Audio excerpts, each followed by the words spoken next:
आज हम स्टार्ट कर रहे हैं part 3 cell the unit of life. हमने ऑलरेडी पार्ट 2 में क्या क्या देख लिया था, हमने लास्ट में क्या क्या देखा, प्रोकैरियोटिक सेल, ठीक है, वो कंप्लीट हो चुका था। आज हम स्टार्ट कर रहे हैं यूकैरियोटिक सेल। अगर आपने पहले वो 2 पार्ट नहीं देखे तो पहले आप वो देखना, तो आपको क्लियर उसका डिफरेंस पता चल जाएगा और ऑफकोर्स आपको पूरा चैप्टर क्लियर होगा ऐसे आप, ठीक है। The eukaryotes includes all the protist, plants, animals and fungi. तो प्रोकैरियोट्स में क्या आता था, याद करो, हमने 5 किंगडम देखे थे, Monera, protista, plants, animal and fungi.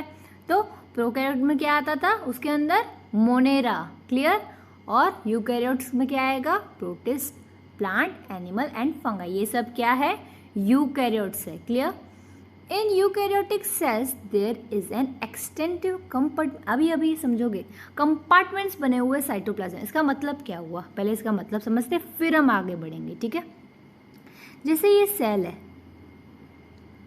अब सेल में समझो ये न्यूक्लियस है, न्यूक्लियस के अराउंड उसकी मेम्ब्रेन होगी, क्लियर। न्यूक्लियस के अराउंड उसकी मेम्ब्रेन है, तो वो एक कंपार्टमेंट बन गया, क्योंकि वो वहाँ से बाहर नहीं निकल पाएगा। कंपार्टमेंट का मतलब क्या होता है, एक में ही अलग अलग, जैसे हम बोलेंगे कि हमारे एक रूम में कंपार्टमेंट्स बने हुए, वो चीज़ से एक कंपार्टमेंट में से सामान दूसरे में नहीं जाएगा, इसलिए हमने कंपार्टमेंट बनाए हैं, ठीक है। तो वो कौन बनाता है, इनमें presence of membrane bond organelles, जो ऑर्गेनल्स के ऊपर मेम्ब्रेन होती है उसकी हेल्प से ये कंपार्टमेंट्स बनते हैं, क्लियर सबको। Eukaryotic cells possess an organised nucleus with a nuclear envelope. Prokaryotes में ऐसा नहीं था, वहाँ पे न्यूक्लियर एनवलप नहीं थी, बट यूकैरियोट में कैसा होगा, अगर यहाँ पे न्यूक्लियस है तो उसके अराउंड प्रॉपर न्यूक्लियर एनवलप होगा, clear. In addition, eukaryote cells have a variety of complex locomotory and cytoskeleton structure। हम आगे पढ़ने वाले, जैसे लोकोमोटरी में हम क्या पढ़ेंगे, सीलिया और फ्लैजिला पढ़ेंगे, ठीक है, हम डिटेल में पढ़ने वाले। Their genetic material is organized into chromosomes। अब हम सबको पता है न्यूक्लियस के अंदर क्या होंगे, क्रोमोसोम, क्रोमोसोम के ऊपर क्या होगा डीएनए, क्लियर। डीएनए तो क्या है, जेनेटिक मटेरियल है, तो हमारा जेनेटिक मटेरियल किस में ऑर्गेनाइज है, इन क्रोमोसोम। देखने वाले हम क्रोमोसोम भी डिटेल में, clear. All eukaryotic cells are not identical, of course सारे के सारे सेम नहीं होते। Plant and animal cells are different as the former possess cell wall, plastic and a large central vacuole। अब जो है प्लांट और एनिमल सेल डिफरेंस नहीं, सेम नहीं होते। अब इसमें क्या क्या डिफरेंस होता है, तो जो प्लांट सेल है ना, उसमें क्या होता है, सेल वॉल होती है, प्लास्टिड्स होते हैं। अब आप बोलोगे प्लास्टिड्स क्या, हम ऑलरेडी आगे भी देखने वाले, ये सारे पॉइंट्स हमको ये डिटेल में ही देखने हैं, ठीक है। अभी आपको बता भी दूंगी ना, 1 लाइन में समझ नहीं आएगा आपको, ठीक है। Which are absent in the animal cell, ये सब कुछ एब्सेंट है एनिमल सेल में। तो देखो कितना सारा डिफरेंस है यूकैरियोट्स के अंदर भी। On the other hand animal cells have a centrioles which are absent in the almost all plant cells. अब एनिमल सेल में क्या है, सेंट्रियोल है, जो प्लांट सेल में नहीं होता, क्लियर। ये ओवरव्यू है, जैसे ये प्लांट सेल है, तो प्लांट सेल में तो क्या है, मेन यूनिक कैरेक्टर क्या होगा एनिमल सेल से, तो सेल वॉल। इनके पास क्या होती है, सेल वॉल, न्यूक्लियस है, ठीक है। हम बाकी सब डिटेल में पढ़ने वाले कि माइक्रोट्यूब्यूल क्या होता है, गोल्गी एपरेटस क्या होता है, ये सब कुछ हमको 1 बाय 1 अभी डिटेल में पढ़ना पड़ेगा, ठीक है। तो आपको ये फिर इस फिगर पे आओगे ना, तो आपको सारी की सारी फिगर एकदम क्लियर लगेगी, ठीक है। पर आपको यहाँ क्या समझ आ रहा है कि इनके पास सेल वॉल होती है, और इनके पास होगी क्या, ये एनिमल सेल के पास होगी सेल वॉल, नहीं होगी, क्लियर। क्या होगा, न्यूक्लियस तो दोनों के पास होगा, क्लियर इतना सबको। चलो तो अब हम सारे स्ट्रक्चर को स्टार्ट करेंगे पढ़ना 1 बाय 1। तो फर्स्ट चीज़ जो हम पढ़ रहे हैं वो है सेल मेम्ब्रेन, समझना। The detail structure of membrane was studied only after the advent of the electron microscope. अब इससे पहले 1950 से पहले हमको डिटेल स्ट्रक्चर पढ़ना नहीं मिला था, बिकॉज माइक्रोस्कोप, तब इलेक्ट्रॉन माइक्रोस्कोप नहीं था। उसके बाद हम डिटेल स्ट्रक्चर पढ़ पाए, किसके बाद, इलेक्ट्रॉन माइक्रोस्कोप की इन्वेंशन के बाद, क्लियर सबको। Meanwhile chemical studies on the cell membrane specially in human RBCs enable the scientists to deduce the possible structure of plasma membrane. इससे पहले क्या होती थी, केमिकल स्टडीज होती थी, तो बहुत सारे साइंटिस्ट ने RBC में से क्या पता किया कि उनका पॉसिबल स्ट्रक्चर कैसा होता है. प्लाज्मा मेम्ब्रेन का पॉसिबल स्ट्रक्चर देखेंगे अभी हम.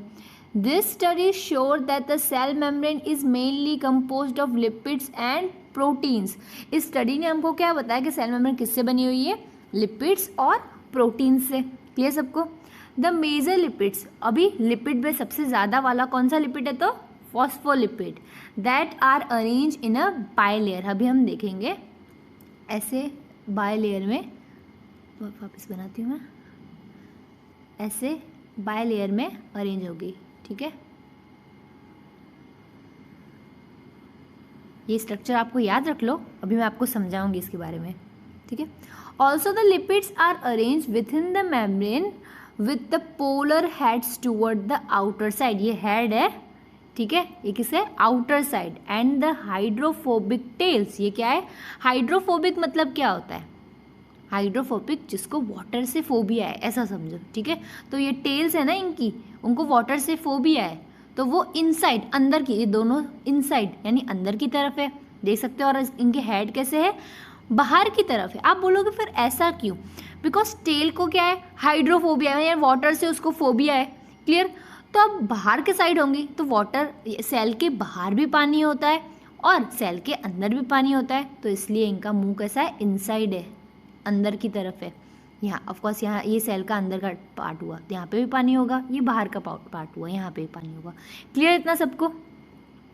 This ensure that the non polar tail, जो ये टेल है, इस जैसे ये बायलेयर में अरेंज है, उसकी वजह से क्या होता है, ये जो नॉन पोलर टेल है ना, वो of saturated hydro is protected from the aqueous environment. तो इनको एक्वास एनवायरमेंट यानी वाटर वाला एनवायरमेंट से बचाने के लिए ऐसा अरेंजमेंट है. क्लियर सबको इतना. In addition to phospholipid membrane also contain cholesterol. इनमें और क्या होता है मेम्ब्रेन में, कोलेस्ट्रॉल. क्लियर सबको इतना. Later biochemical investigation clearly revealed that the cell membrane also possess protein and carbohydrate. फिर जब बायोकेमिकल इन्वेस्टिगेशन हुई तब क्या मिला हमको, और प्रोटीन और carbohydrate. The ratio of protein and lipid varies considerably in different cell types. Of course कितना प्रोटीन कितना लिपिड है वो डिफरेंट सेल में अलग अलग है. ठीक है. In human beings, the membrane of the erythrocyte यानी क्या, red blood cell, has approx 52% protein and 40. ये बहुत इंपॉर्टेंट है, नीट में पहले भी पूछ चुके हैं. ठीक है, कितना परसेंट प्रोटीन है, कितना परसेंट लिपिड है. Clear. Depending on the ease of extraction, membrane protein can be classified as integral and peripheral. ठीक है, अब हम कितने ईजिली इनको एक्सट्रैक्ट कर लेंगे, यानी ऐसे किसी भी चीज़ को एक्सट्रैक्ट कर लगे, यानी उखाड़ लेना, उस चीज़ से उखाड़ लेना, एक्सट्रैक्ट करना यानी. ठीक है, तो हमने प्रोटीन्स को दो टाइप में क्लासिफाई किया है, इंट्रीगल एंड पेरिफेरल. पेरिफेरल क्या होगा, पेरिफेरल नाम से ही पता चल रहा है, यानी सरफेस पे होगा. हम अभी चलो डायग्राम पे आते हैं. ठीक है, अब पहले तो ये देखो, ये इनके हेड है, देखो ऐसे अरेंज है, ये इनकी टेल्स है. ठीक है, और यहाँ पे भी इनके हेड्स है. क्लियर. और अंदर की साइड इनकी टेल्स है, तो ये अंदर वाली साइड प्रोटेक्टेड रहेगी वाटर से. ठीक है, क्योंकि वो हाइड्रोफोबिक है. क्लियर सबको इतना. अब आप आओ प्रोटीन्स पे. प्रोटीन्स को हमने दो पार्ट्स में डिवाइड किया है, क्लासीफाई किया है, पेरिफेरल एंड इंट्रीगल. पेरिफेरल यानी जो बाहर की सरफेस पे है. ठीक है, इसको हम इजीली एक्सट्रैक्ट कर पाएंगे. और ये आप सेंटर में देख सकते हो क्या है, इंट्रीगल. वो कैसे होता है, एकदम एम्बेडेड होते हैं. Peripheral proteins lie on the surface of the membrane, देख लिया हमने वो सरफेस पे. While the integral protein are partially और totally buried in the membrane. हमने देख लिया इंट्रीगल कैसे होता है, पूरे बरीड होते हैं.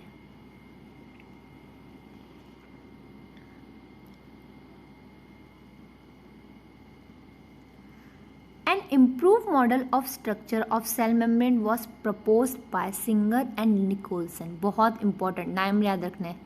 ठीक है, किसने इम्प्रूव मॉडल दिया, तो Singer and Nicolson. Widely accepted as, नाम क्या है उस मॉडल का, फ्लूइड मोसैक मॉडल, समझेंगे अभी हम उसको डिटेल में।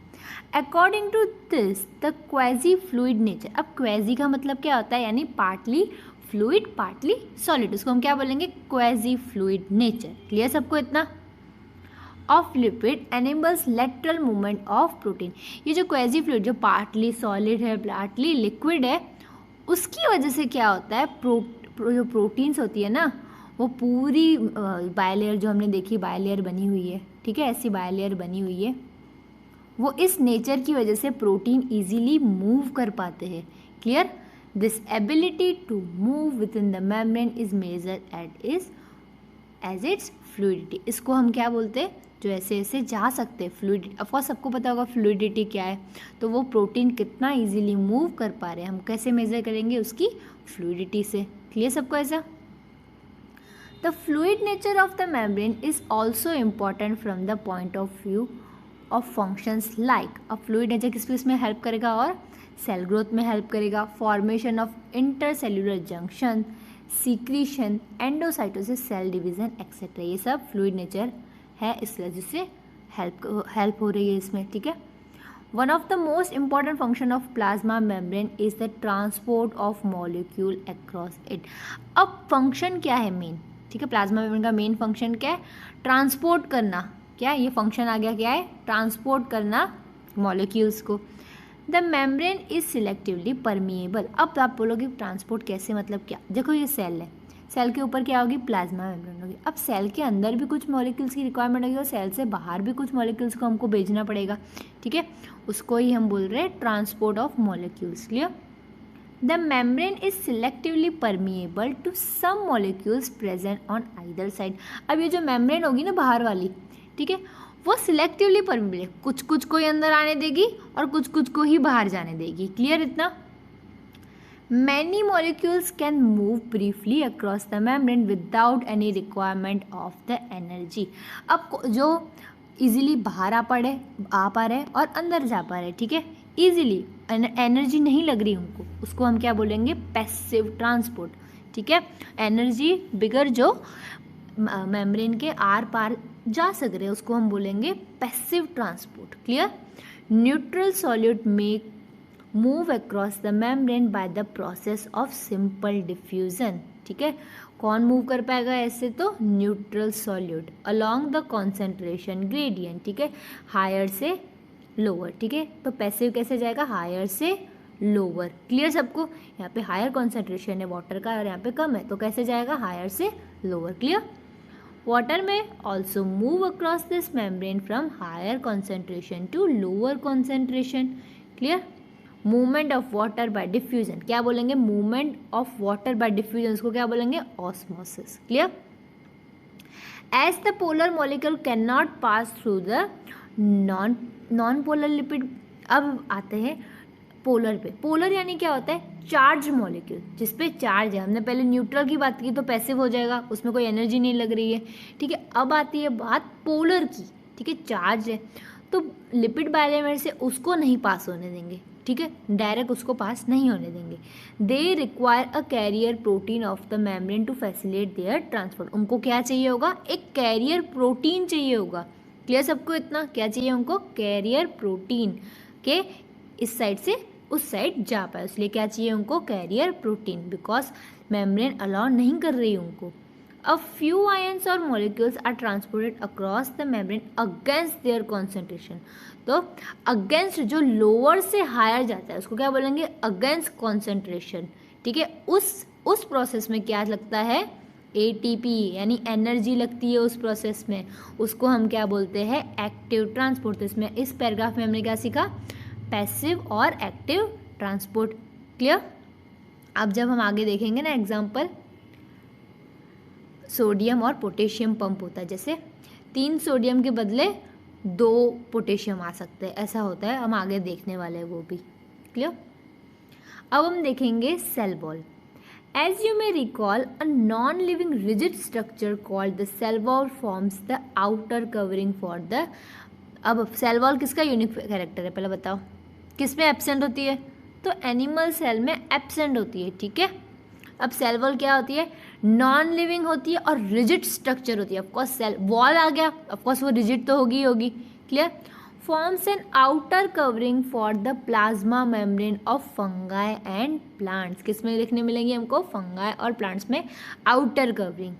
Cell wall not only give the shape to the cell and protects the cell from the mechanical damage and infection, it also helps in the cell to cell interaction and provides barrier to undesirable macromolecules। अब देखो इनका function क्या है, cell wall का function क्या है, वो पहले तो शेप देगी, सेल को क्या देगी, शेप देगी, और प्रोटेक्ट करेगी मैकेनिकल डैमेज से और इन्फेक्शन से, और क्या करेगी, सेल टू सेल इंटरेक्शन। इसका मतलब क्या हुआ, जैसे ये सेल है, ये सेल है, अब कोई बड़ा मॉलिक्यूल है जो काम का नहीं है सेल को, तो ऑफकोर्स उसके अंदर, सेल के अंदर उसको नहीं आने देगी। Clear. Algae have cell wall made up of cellulose, galactans, mannans and minerals. अब एल्गे में किससे से बनी हुई होती है, सेल्यूलोज से, गैलेक्टेंस से, से and minerals like calcium carbonate. While in other plants, ठीक है, दूसरे प्लांट्स में सेल्यूलोज से बनी होगी, हेमी सेल्यूलोज, पैक्टिन्स एंड प्रोटीन्स। किसकी बात हो रही है, सेल वॉल किससे बनी हुई है। ठीक है, क्लियर सबको इतना। The cell wall of a young plant cell, the primary wall is capable of growth which gradually diminish as the cell matures. ठीक है, जो सेल वॉल जो यंग होगी ना, तब क्या करेगी, ग्रोथ कर पाएगी, बट जैसे ही वो ओल्ड होती जाएगी, मैच्योर होती जाएगी, तब वो ग्रोथ नहीं कर पाएगी। And the secondary wall is form on the inner side of the cell. जब वो मैच्योर हो जाएगी और सेकेंडरी वॉल उसमें बन जाएगी, तब वो ग्रोथ नहीं कर पाएगी, बट जब यंग होगी तब कर पाएगी। Clear. The middle lamella is the layer mainly of calcium pectate which holds और glue the different neighbouring cells together. अब लेमिला क्या है, मिडल लेमिला क्या है, जो दो सेल को एक दूसरे से पकड़ के रखती है। क्लियर।